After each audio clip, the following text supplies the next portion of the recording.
Bum, bum, bum, bum. Guess who's Bizak? Yeah, that's right. Yours truly. The bully's bully. Keeping it groovy. And oh, we're keeping it groovy. Yeah. It feels like it's been a while. It's only been a few days, but it does feel like it's been a while. Probably because it was a lot that happened in these last few days. I'm sure with everybody in graduations with family members and things like that. But I was sitting there and I said, oh man, I don't know if I should make a video or not. You know, I got this and I got that and I got that. And then something inside of me said, nah, man, it's been a few days and I'm sure that they may be thinking I'm done. And Kyle, I told you, whenever you think that I'm done, I'm going to make another one. Yeah. If we were in different gangs and this was a gang war, right? Right? This is equivalent to me riding by and shooting the house up. Yeah, as soon as you guys think to get comfortable and you start moving the furniture back in its rightful place and moving the big heavy shit from in front of the windows and you think it's cool to operate normally again, all you hear is tires screeching. I spin the block. I say shout out to Carl. And I bop, bop, bop, bop, bop, bop, bop, bop, bop, bop. This is me metaphorically speaking, of course. Metaphorically speaking. This is me shooting the house of UPS up every other night. Oh, and it feels good. They're running. Cass ran. They're ducking. Huh? They're running and they're ducking and they're running and they're ducking for cover. Yeah. And they deserve it. Don't get it fucked up, guys. You know? Don't get it fucked up. I promise to be transparent. I promise to be honest. I never promised to be nice. And if anything is going to get accomplished out of these, whatever this is, it's not going to come from being nice and sugarcoating anything. All right? I was sitting back thinking, damn, it's good to be me. Huh? Am I full of myself? I would like to believe not. But I was sitting back thinking, damn, it's good to be me. Now you guys may be wondering, why is it good to be you, Chris? And I'll tell you guys why it's good to be me. You got to understand. The only reason why I am able to hop on these videos and talk as boldly as I talk about these individuals is because there is no smut on my name. I don't have anything on my face that I need to get off. My face card is good. They never liked my delivery. And more than that, I believe that they never liked how I was not going to tolerate disrespect from anybody in that motherfucker, man. And I was not going to let anybody else disrespect anybody in that motherfucker in front of me either.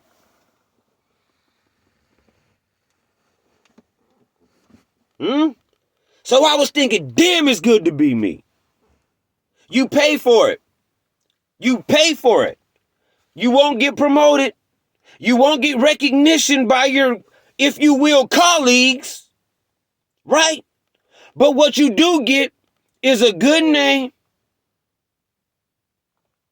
and the opportunity to talk about motherfuckers like this because of that good name.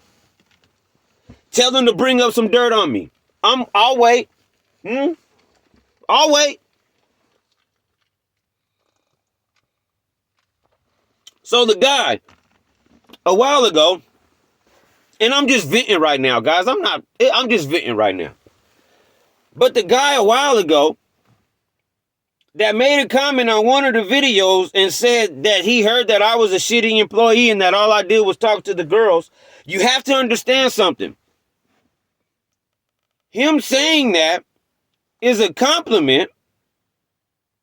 Him saying, or them telling him that about me is a compliment. Because what nobody can do is pinpoint and tell you situational things, character flaws. They can't prove their point. They can make a general statement.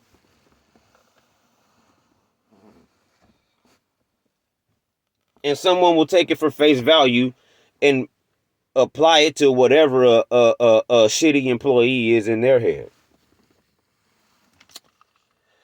I'm able to talk about this because my face card is good. I'm able to talk like this because they don't gotta like it, but damn it, they gonna respect it. And they can't say, well, I remember when Chris sexually harassed such and such. They can't say, well, you know, I remember when Chris met me in the bathroom and sold me an eighth of weed. They can't say shit like this, guys.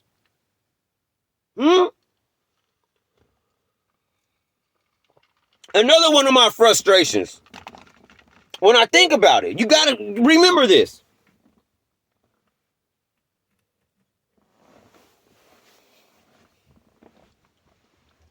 They looked at me, and I'm sure you guys know this. You guys may have looked at me like this. Some of you guys, I know not all of you guys. But I was perceived, I felt, like somewhat of a thug. I feel like they were perceiving me as somewhat of a thug, and that's fine. You guys, guess what? I'm so rational, I can actually halfway understand why. Because I get the way it works. I just understand. But I was perceived as the thug because of the way I walked, the way I talked, and the way I may have worn my pants. It had nothing to do with the character thing.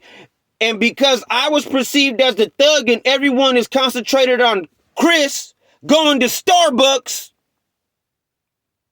or talking to Saudi, that Jeremy's able to fly under the radar and sell fucking weed, man. Understand my frustrations. My good friend Saudi, I talked to Saudi, and we're not even gonna go into the details about Scott and all of this shit. This is just I talked to Saudi, and they do everything that they can to try to get me to not talk to Saudi. And not on the behalf of Saudi, might I add. Shout out to the biggest shout out in the world to Saudi, and I don't have to say that. She knows this. But Cass gets to go to Pen 4 and hang out with a particular individual that come to find out she was actually having an affair with. And nobody says a fucking word. But she's hanging out over there. She's hanging out over there for, maybe 3 hours, 2-3 hours out of out of the day.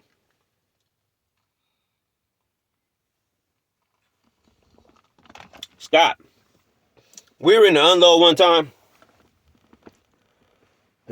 And some people may remember this. I know Scott's bitch ass remember this. Scott, listen to me when I'm talking to you, boy. I remember we were in the unload one morning, Scott. And Scott, let me say this, Scott. You owe Cass everything.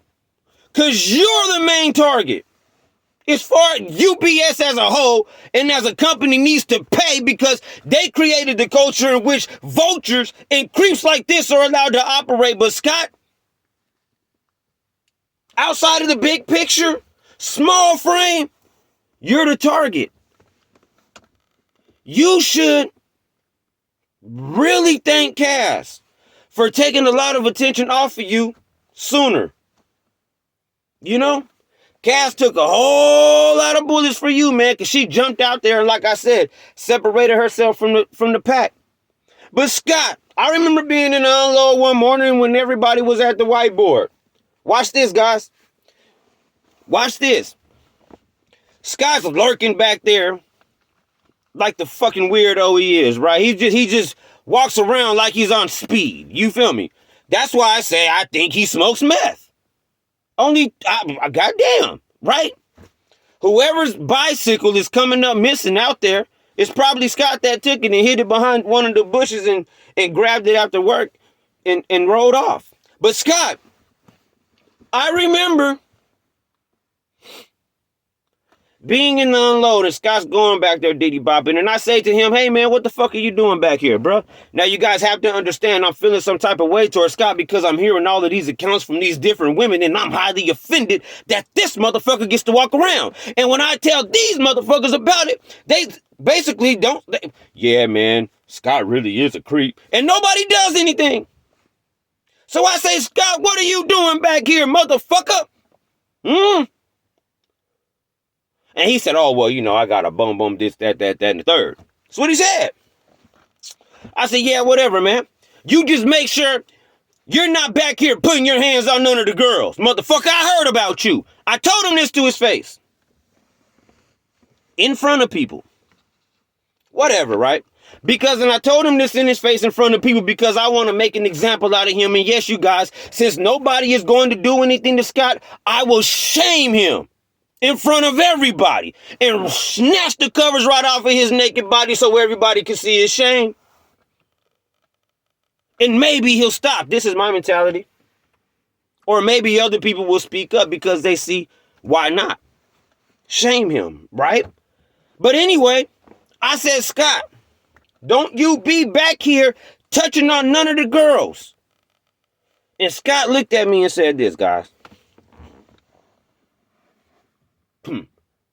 Well, maybe you should just mind your own business.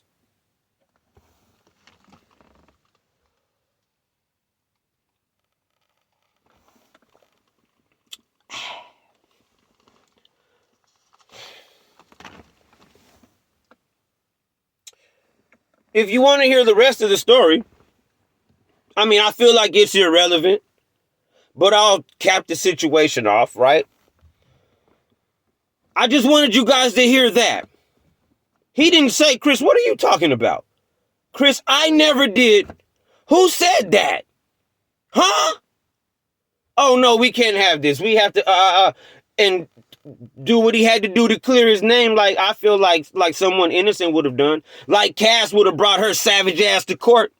If she was innocent and she would have cleared her name. But she's guilty on all charges and then some. But he didn't say any of that. He looked at me and he said, well, why don't you just mind your business?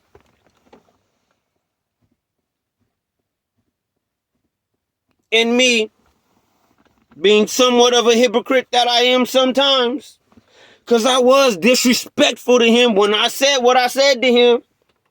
So me being the hypocrite that I am sometimes, I looked him in his face. And I told him, you better not ever fucking talk to me like that again, boy. Scott knows this. But the moral of the story is,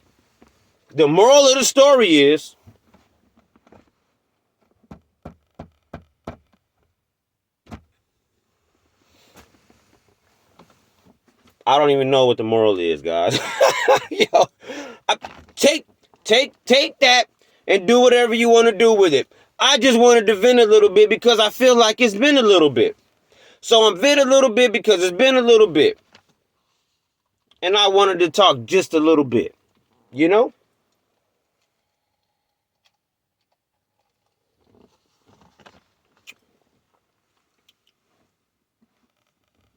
Scott, you owe Cass. You owe Cass. Cass jumped out there, man. Cass, when a bear swipes you, you lay on the fucking ground and let him chase the other people. A bear swiped Cass and she bounced up and put her fucking fist up. And the bear tore her into pieces, limb to limb. Now she's an afterthought. Yours truly, the bully's bully, keeping it groovy. Oh, I'll see you guys soon. Peace.